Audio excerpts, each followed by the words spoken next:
안녕하세요. 빛나쌤입니다. 2025 수능에 나올 수능 특강 쉽게 이해하기 시간이고요. 수능 특강에 나온 어려운 지문을 정확하고 쉽게 이해해서 수능에서 비문학 독해를 수월하게 하고자 하는 그런 프로그램입니다.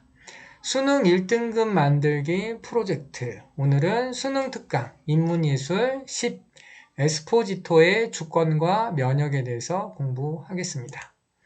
이제 글의 순서에 따라 문단별로 정리해 나갈 텐데요. 자, 1문단 정리 들어갑니다. 처음 시작이 반이잖아요. 1문단에서 독해 방향이 잡히니까 집중해서 잘 따라오기 바랍니다. 자, 그러면 1문단부터 정리하겠습니다.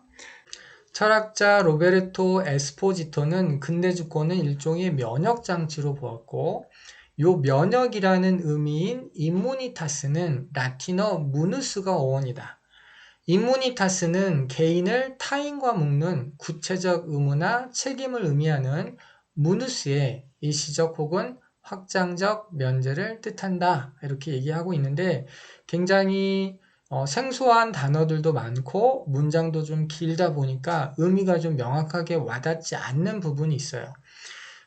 그렇지만 이 말을 좀 정확하게 이해를 해야 되는데 우리나라 말은 항상 끝에가 중요하죠. 요 임무니타스에 대해서 지금 설명하는 거고 요 임무니타스는 무누스의 일시적 혹은 확정적 면제를 뜻한다 라고 얘기를 하고 있습니다. 그러면 이 무누스가 뭐냐? 타인과 개인을 묶는 구체적 의무나 책임을 의미한다는 거야. 그러니까 개인을 타인과 묶는 구체적 의무나 책임으로부터 면제되는 것, 그것이 임무니타스다. 그리고 그런 임무니타스는 면역이라는 의미를 갖고 있고 근대 주권은 일종의 면역장치다. 정리를 하자면 근대 주권이라고 하는 것은 개인을 타인과 묶는 구체적 의무나 책임으로부터 면제시키는 것, 그것이 근대 주권이다 라고 에스포지토는 말했다 라고 얘기하는 겁니다. 자, 즉 고대 로마에서 임무니타스는 타인에 대한 의무나 특정 법의 적용을 면제받는 것을 의미한다면서 앞에 나왔던 말을 다시 설명해주고 있죠. 즉이라는 말로. 그래서 앞에서 좀 이해가 되지 않았던 말을 다시 한번 정리를 해주는 건데 정리하자면 임무니타스는 타인에 대한 의무나 특정 법의 적용 면제다. 앞에서 어떤 타인과 개인을 묶는 구체적 의무나 책임을 면제하는 것이다. 이 말이 지금 반복되고 있는 거죠. 그렇죠? 타인에 대한 의무나 특정 법의 적용을 면제하는 것이다. 이렇게 설명하고 있는 겁니다. 자, 무누스의 기원을 둔 또 다른 개념으로 코무니타스가 있는데 이 코무니타스는 의무나 증여를 위해 타자와 함께 묶이는 것. 그래서 임무니타스와 대립된다. 당연하죠. 코무니타스는 의무나 증여를 위해 타자와 함께 묶이는 것인데 임무니타스는 이 타자와 함께 묶이는 것에 반대하는 거니까 당연히 임무니타스와 대립되는 거죠. 코무니타스는 의무나 증여를 위해 타자와 묶이는 것이다. 이렇게 설명하고 있습니다. 어쨌든 계속 임무니타스라고 하는 것이 타자와 함께 묶이는 것과 대립적인 의미다. 이렇게 얘기하고 있는 거예요. 자, 임무니타스는 공동체를 의미하는 코무니타스가 공동체의 이름으로 개인의 것을 박탈하는 바에 대한 방어와 저항으로 나타나며 외부의 힘을 막아내는 개인의 경계를 구축한다. 그러니까 임무니타스는 공동체의 이름으로 개인의 것을 박탈하는 것, 다시 말해 타인과 묶이는 것에 대한 저항이다. 이 말이 지금 반복되는 거고요. 따라서 그렇게 타인과 나를 묶는 그런 외부의 힘을 막아내는 개인의 경계다. 그것이 임무니타스다. 계속 지금 임무니타스가 무엇인지 설명하고 있는 게 첫 번째 문단의 중심 내용이고 에스포지토는 요 근대 주권이라고 하는 것을 임무니타스라고 봤고 그 임무니타스는 타인과 묶이는 것에 대해서 저항하는 것이다. 공동체의 이름으로 개인의 것을 박탈하는 것에 대해서 저항하는 것이다. 이렇게 설명하고 있는 겁니다. 자, 또한 타인과의 묶임에서 면제된 자율적 개인의 임무니타스는 코무니타스인 공동체의 부정과 결여라는 의미로 제시되기도 한다. 같은 얘기예요. 임무니타스는 코무니타스인 공동체의 부정과 결여를 의미하는 것이다. 자, 어원적 의미에서 보듯이 면역은 타자와 경계를 설정하는 법적, 정치적 차원의 문제이다. 자, 지금까지 면역의 어원적 의미, 다시 말해 임무니타스에 대해서 살펴봤고, 그것은 타자와 경계를 설정하는 법적, 정치적 차원의 문제다. 다시 말해 개인을 타자와 묶는 것을 저항하는 것이고, 따라서 개인과 타자의 경계를 설정하는 법적, 정치적 차원의 문제다라고 면역의 어원적 의미를 살펴보고 있습니다. 자, 이러한 관점에서 에스포지토는 토머스 홉스의 사회계약론에서 주권과 면역의 연관성을 밝히고 근대 주권의 면역 패러다임이 갖는 문제점을 지적한다. 자, 이런 관점을 가지고 그러니까 에스포지토는 면역이라는 것은 라틴어의 임무니타스에서 온 말이고 그 근대 주권이라는 것은 이렇게 면역과 연관성을 갖고 있는데 이 말은 타자와 경계를 구분하고 개인을 타자와 분리시키는 그러한 개념인데 그것이 가지고 있는 이제 주권과 면역의 연관성을 밝히겠다라는 거고요. 그리고 근대 주권의 면역 패러다임이 갖는 문제점을 지적하는 내용이 이제 에스포지토가 설명한 내용이라는 거예요. 주장한 내용이라는 거고, 그 내용을 이제 차례대로 설명하겠죠. 그러면 먼저 사회계약론에서 이 주권과 면역의 연관성을 에스포지토가 설명을 할 거고, 그게 이제 두 번째 문단에 나올 거고, 이 설명이 끝나면 근대 주권의 면역 패러다임의 문제점을 지적하는 에스포지토의 견해가 나오겠구나. 이렇게 이제 예상하고 두 번째 문단으로 넘어가면 되겠습니다. 자, 이 문단. 홉스는 자연 상태는 만인에 대한 만인의 전쟁 상태이며 인간은 자신의 생명을 보호하기 위해 타자를 죽여도 상관없는 본래의 권리인 자연권을 갖고 있다고 말한다. 그리고 죽임을 당할 수 있다는 두려움으로부터 인간이 자신을 보호할 수 있도록 이성을 앞세웠다라고 설명하고 있는데 자, 홉스는 자연 상태, 만인에 대한 만인의 전쟁 상태인 상황에서 인간이 자신의 생명을 보호하기 위해 타자를 죽여도 상관없는 본래의 권리가 자연권이다라고 설명했고, 그리고 이렇게 이제 죽임을 당할 수 있단 말이야, 내가. 만인에 대한 만인의 전쟁 상태에서 언제든지 죽임을 당할 수 있는데, 그러한 죽임을 당할 수 있다는 두려움으로부터 갖는 이 자연권은 이성을 바탕으로 만들어진 것이다, 이 얘기예요. 인간이 자신을 보호할 수 있도록 이성을 앞세웠다는 얘기는 이 자연권을 갖고 있다고 얘기했고 이 자연권은 이성을 바탕으로 만들어진 개념이다 이렇게 설명하고 있는 겁니다. 자, 에스포지토에 따르면 홉스가 말하는 이성은 일종의 면역체계로 홉스는 모든 살아있는 유기체를 일종의 자연적 면역체계로서 이성을 지닌 존재로 가정하고 이성을 통해 외부 행위자로부터 보호받을 수 있는 것으로 보았다고 설명한다 그랬어요. 앞에서 이 이성이라는 것을 통해서 자신의 생명을 보호하기 위해 타자를 죽여도 상관없다는 이제 자연권이 나왔잖아. 그러면 이 이성은 일종의 자기를 보호하는 면역체계라는 거예요. 일종의 면역체계고 모든 살아있는 유기체는 이 이성을 갖고 있잖아요. 따라서 이런 자연적 면역체계라는 거지.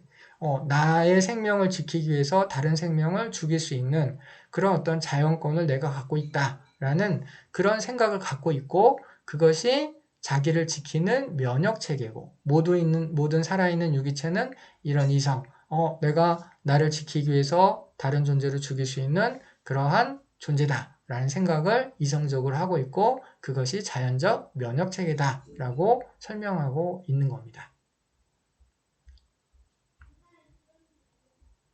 자, 그리고 이 자연적 면역체계에 문제가 생겼을 경우, 자, 내가 이성적으로 나의 생명을 지키기 위해서 얘를 죽여야 되는데 그것을 할 수 없을 경우 기존 체계인 개별적 이성은 2차적인 면역장치로 대체되는데 그것이 바로 주권이다 이 말이야. 자, 내가 나를 지키기 위해서 다른 생명을 죽이는 것이 뭔가 지금 상황에서 좋은 방법이 아니야. 그럴 때 우리는 이제 사회계약을 통해서 이 주권을 만들어낸다는 거예요. 그래서 2차적인 면역장치로 이 주권이라는 게 대체된다고 설명하고 있습니다. 자, 여기까지가 두 번째 문단인데, 자연적 면역체계로서 이성을 갖고 있고 그 이성에 문제가 발생을 했을 때 2차적인 면역장치 주권으로 대체된다.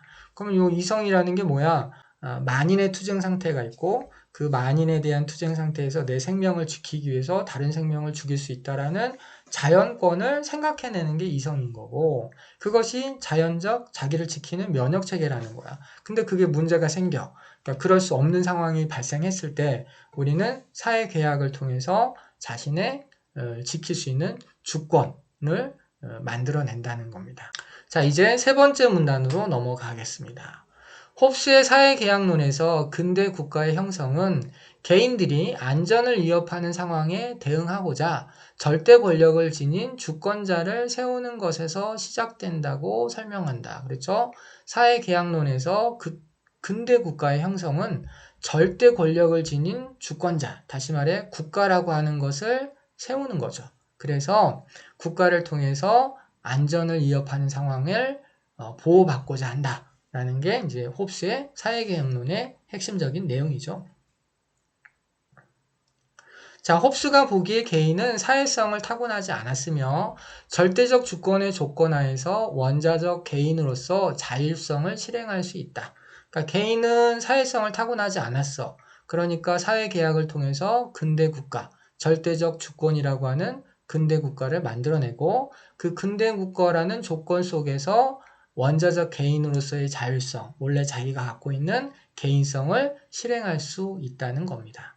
근대의 주권은 내부적으로는 개인들이 공동체의 원자적 일원으로 살게 하고 외부적으로는 타자들과의 경계를 분명히 하고 이질적인 요소의 유입을 막으면서 인공적 평화를 유지하는 것을 목적으로 한다. 그러면 근대의 주권이라고 하는 국가의 목적은 뭐냐? 인공적 평화를 유지하는 거야. 그래서 내부적으로는 개인들이 공동체의 원자적 일원, 다시 말해 개인적 삶을 살 수 있도록 보장해주고 외부적으로는 타자들과의 경계를 분명히 하고 이질적인 요소를 막아주는 그런 역할을 한다는 거죠. 자, 이는 면역화 과정에서 유기체가 외부 미생물의 위험에 노출될 때 항체가 형성되는 생의학적 자기 방어 시스템과 유사하다. 그래서 요 근대 주권을 생의학적 자기 방어 시스템과 유사해서 면역과 같은 것이다. 이렇게 설명하고 있는 거죠. 그러니까 근대 주권이 개인을 지키기 위해서 국가를 만들어서 타자의 어떤 이질적인 요소가 나를 괴롭히는 것을 막아주는 그런 어떤 역할을 하게끔 하는 것처럼 이 면역화 과정도 유기체가 외부 미생물이 자기를 위협할 때 그 위협에 대응하는 그런 시스템이잖아요. 그런 시스템과 유사하다라고 지금 설명하고 있는 겁니다. 자, 이렇게 법적, 정치적 차원에서 개인의 생명을 보존하는 방식, 다시 말해 근대 주권을 만들어서 개인을 보호하는 방식과 생의학적 차원에서 유기체가 생명을 보존하는 방식 사이에 유사성이 존재하기 때문에 에스포지토는 주권을 일종의 면역장치로 보았다. 그래서 주권과 면역의 관계에 대해서 에스포지토가 설명한 내용을 여기까지 설명한 겁니다. 그래서 주권을 일종의 면역장치로 보았다. 자, 여기까지 잘 이해할 수 있겠죠? 에스포지토는 근대 주권이라는 말의 어원이 임무니타스에서 나왔고 그 임무니타스는 타자와 묶이는 것을 막아주는 어떤 개인의 경계, 그것을 만드는 것이다 라고 이야기를 했고요. 그런 것처럼 이 주권이라고 하는 것은, 근대 주권이라고 하는 것은 일종의 면역장치로 개인의 어떤 생명을 보존하는 법적, 정치적 차원이다. 그래서 이것은 면역체계와 굉장히 유사하다. 이렇게 지금 설명하고 있는 겁니다. 자, 이제 네 번째 문단으로 넘어가겠습니다. 근대 주권 개념이 면역 패러다임으로 기능함에 따라 외부의 타자성과 이질성은 점차 위협적인 것이 되며 개인의 삶과 사회의 삶을 방어하고 수호하는 것이 근대 국가의 가장 중요한 존립 근거가 되어버렸다 이 말이에요. 자, 가만히 생각해 보면 요 네 번째 문단은 면역 패러다임의 문제점을 얘기를 하고 있는 거예요. 아까 처음에 첫 번째 문단에서 요 에스포지토가 사회계약론에서 주권과 면역의 연관성을 설명한 다음에 그 다음에 근대 주권의 면역 패러다임의 문제점을 지적한다고 했잖아요. 그러면 이제 면역과 근대 주권의 관계를 지금 설명했으니 이제는 면역 패러다임의 문제점을 얘기하고 있는 거구나 라고 이야기할 수 있겠고, 자, 그래서 외부의 타자성과 이질성이 위협적인 것이 되고 개인의 삶과 사회의 삶을 방어 수호하는 것이 중요한 존립 근거가 되어버린 것, 그것이 근대국가의 문제점이다 라고 얘기해 가고 있는 겁니다. 자, 에스포지토는 홉스를 비롯한 서양의 근대 정치 사상가들이 타자와 이질적 요소를 철저히 배제하여 내부의 안전을 보장하는 것으로만 면역을 이해함으로써 주권이라는 이름으로 동질성을 지닌 생명만 보존하고 이질성을 배제하는 생명을 통제하는 정치를 작동하게 해서 전쟁에서 벌어지는 대량 학살과 같은 죽음을 정당화한다고 비판하고 있습니다. 그러니까 이제 맨 마지막 말에 집중을 해보면 전쟁이라는 어떤 대량 학살과 같은 죽음을 정당화하는 것이 지금 홉스의 사회계약론의 문제점이라고 얘기를 하고 있는 거예요. 그리고 요 주권이라는 이름으로 동질성을 지닌 생명만 보존하고 이질성을 배제하는 생명을 통제하는 정치를 작동한다라고 얘기했는데 요 이질성을 배제하는 생명을 통제하는 정치라는 말이 조금 이해가 안 되죠. 요 말이 굉장히 길어서 좀 이해가 안 되는데 무슨 말이냐면 이질성을 배제하는 생명이라는 것은 동질성을 지키기 위해서 자신의 동질성을 지키기 위해서 남의 이질성을 배제하는 거니까 남을 침략하는 거죠. 그렇죠?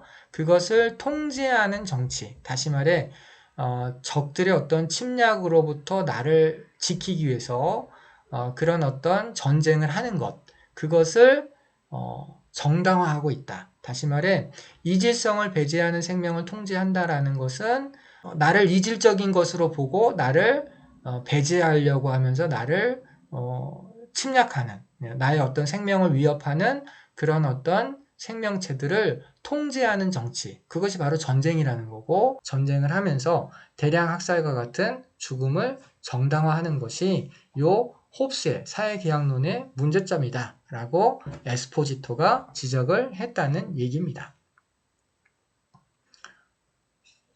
자, 그리고 불확실성을 모두 제거하기 위해 외부의 힘을 막아내는 경계를 고수하려는 조치가 원래 환경이나 자신의 구성 성분을 이물질로 인식하는 과잉 면역으로 작동하면서 내부적으로는 공동체의 생명력을 잃게 만든다고 보았다. 이 말도 지금 쉽지 않은데, 자, 불확실성을 모두 제거하기 위해 외부의 힘을 막아내는 경계를 고수하려는 조치. 다시 말해, 외부의 힘을 모두 막아내고 나를 지키려고 하는 조치가 일종의 과잉 면역이라는 거예요. 이 과잉 면역은 원래 환경이나 자신의 구성 성분을 이물질로 인식하는 건데 일종의 이제 자기 몸을 병균으로 이해하고 자기 몸을 공격하는 그런 게 이제 과잉 면역이라고 하는데 어쨌든 외부의 힘을 막아내고 경계를 고수하려는 조치가 일종의 자기 몸을 공격하는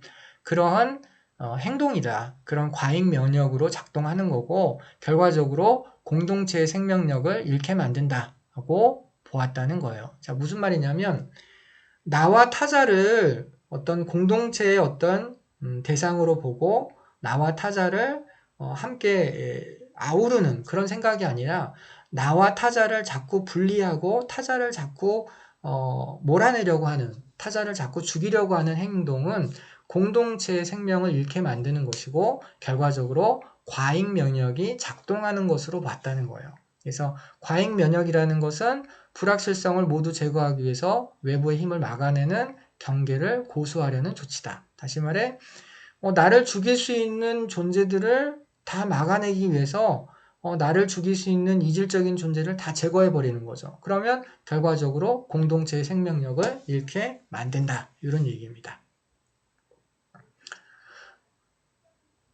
자, 이제 5번째 문단으로 넘어가겠습니다. 에스포지토는 근대 주권의 면역 패러다임으로부터 벗어나기 위해 임무니타스와 연관된 무누스의 다른 의미인 도눔에 주목한다. 그러니까 임무니타스가 무누스와 연관이 되어 있었는데 이 무누스라는 말은 도눔이라는 의미도 갖고 있다는 거야. 그러면 그 도눔이라는 말이 뭐냐? 도눔은 선물이라는 의미이지만 단순한 선물이 아니라 일종의 증여로 다른 이에게 대가를 기대하지 않고 선물을 주는 것이다. 그러니까 도눔이라고 하는 것은 증여이고 무누스라고 하는 것은 대가를 기대하지 않고 선물을 주는 것이다라는 그런 의미도 들어있다는 거예요. 그래서 에스포지토는 증여로서의 무누스라는 측면에서 면역 메커니즘의 의미가 무엇인지를 드러낸다.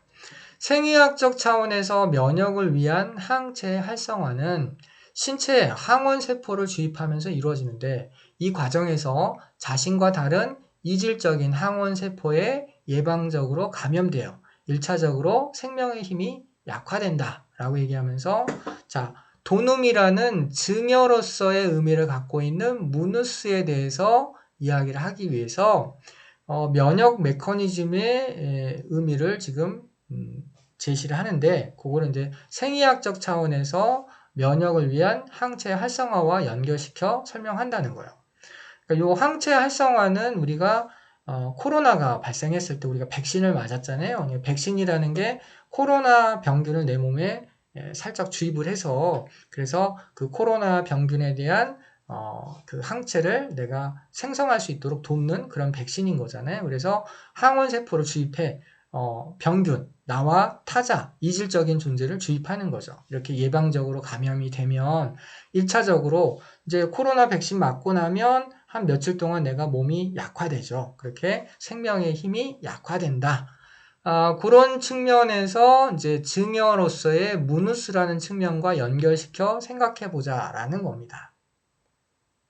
자, 이에 따라 신체는 연약한 상태에 이르나 항원세포와의 생산적 결합으로 생명은 활력을 찾고 생성을 거듭한다. 자, 이렇게 코로나 백신을 맞게 되면 우리는 처음에는 조금 힘들지만 이제 일정 정도 시간이 지나면 생명은 활력을 찾고 이제 새로운 코로나에 대한 어떤 항체를 갖고 있는 그런 존재로 거듭난다. 라고 이야기하고 있는 겁니다.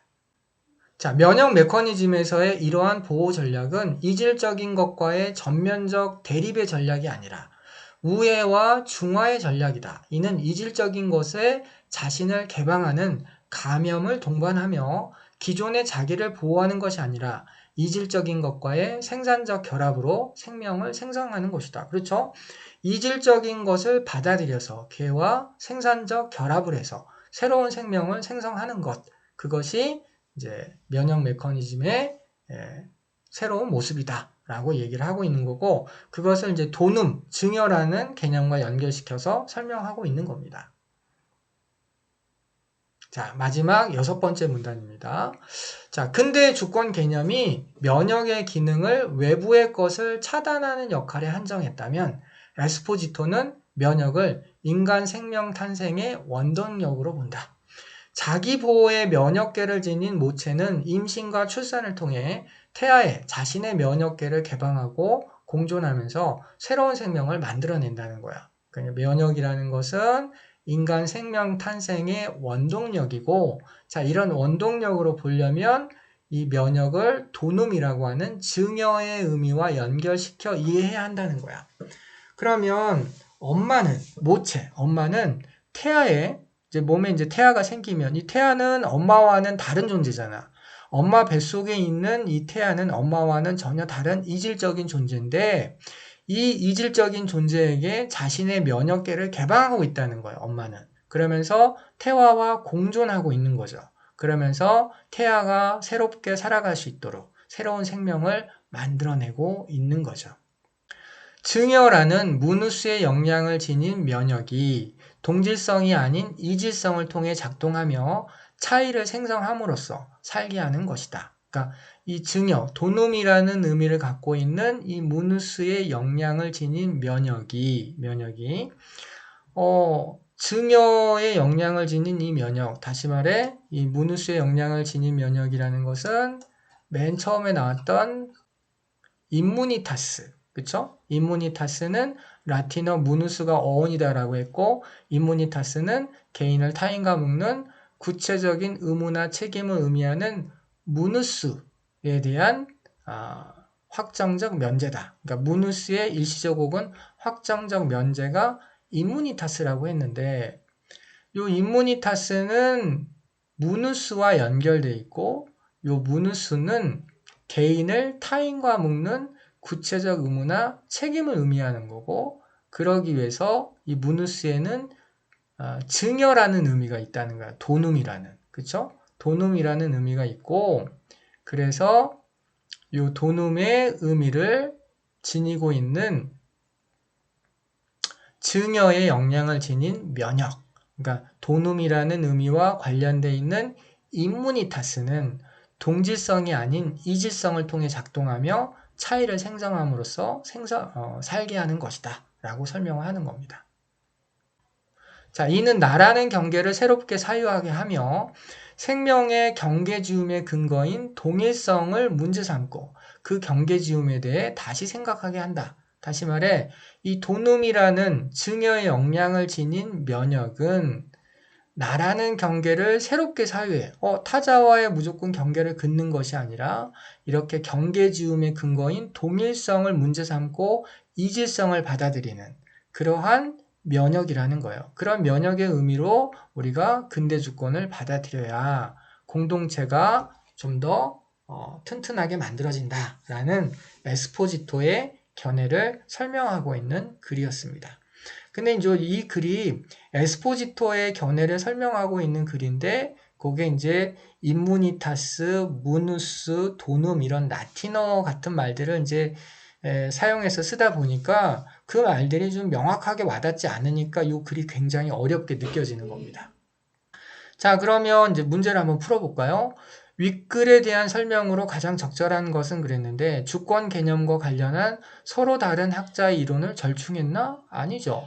주권 개념과 관련한 이론을 둘러싼 학자들의 상반된 평가를 제시한 것도 아니고 주권 개념과 관련한 이론의 변화를 통시적으로 살핀 것도 아니고 주권 개념과 관련한 이론에 대해서 그렇죠. 주권 개념과 관련한 이론, 홉스의 사회계약론에 대해서 문제점을 지적하고 그 대안을 제시하는 에스포지토의 이론을 설명하고 있는 글이죠. 그래서 정답은 4번이 됩니다.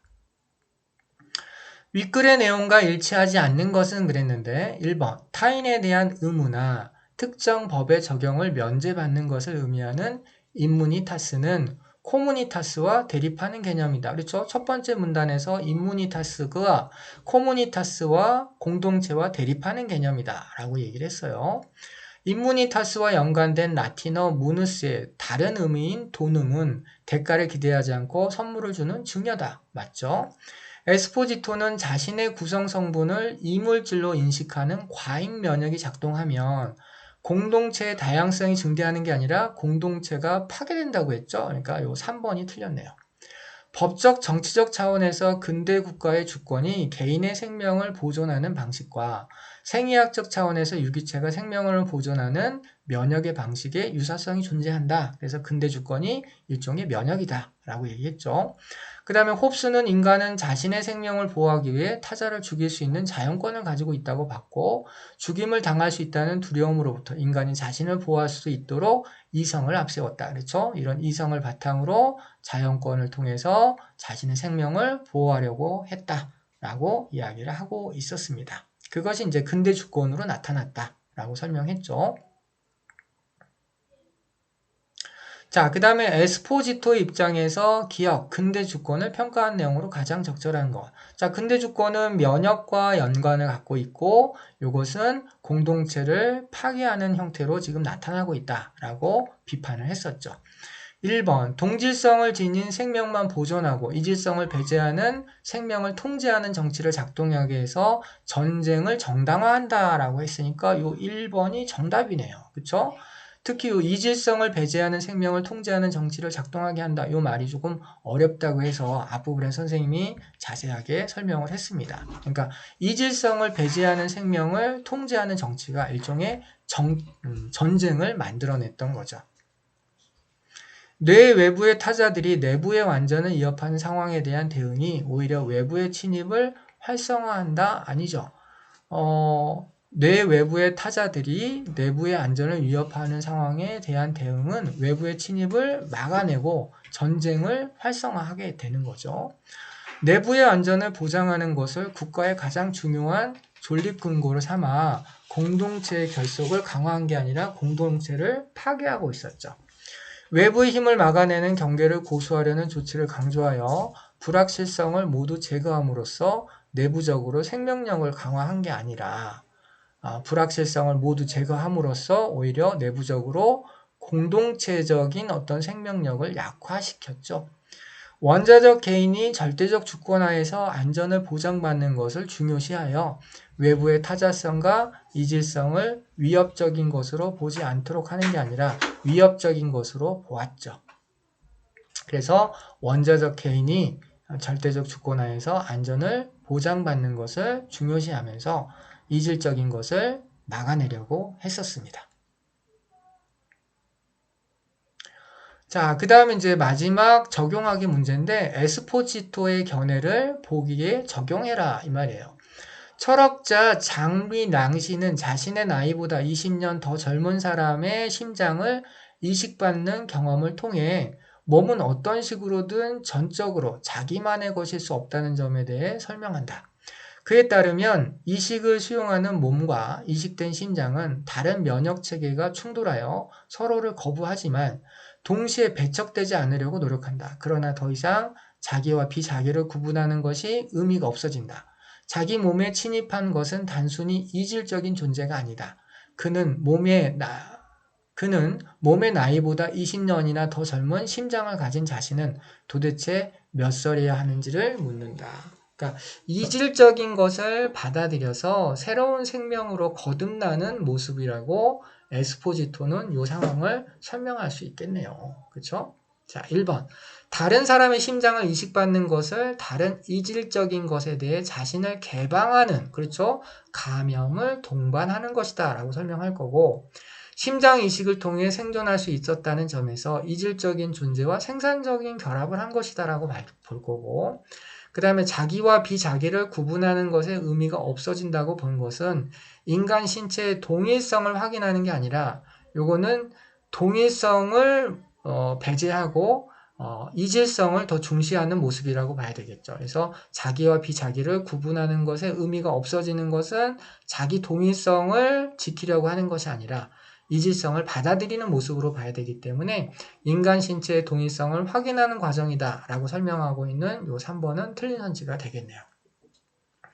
하나의 면역체계가 다른 면역체계를 배척하지 않으려고 노력하는 것은 면역 메커니즘의 보호 전략 중 그렇죠. 우회와 중화에 해당한다 라고 얘기했고, 자신의 몸보다 20년 더 젊은 심장을 가진 사람이 몇 살이야 하는지 묻는 것은 나라는 경계에 대해서 새롭게 사유하는, 그쵸? 이질적인 것을 받아들이면서 자신의 경계에 대해서 새롭게 사유하는 모습이라고 할 수 있겠습니다.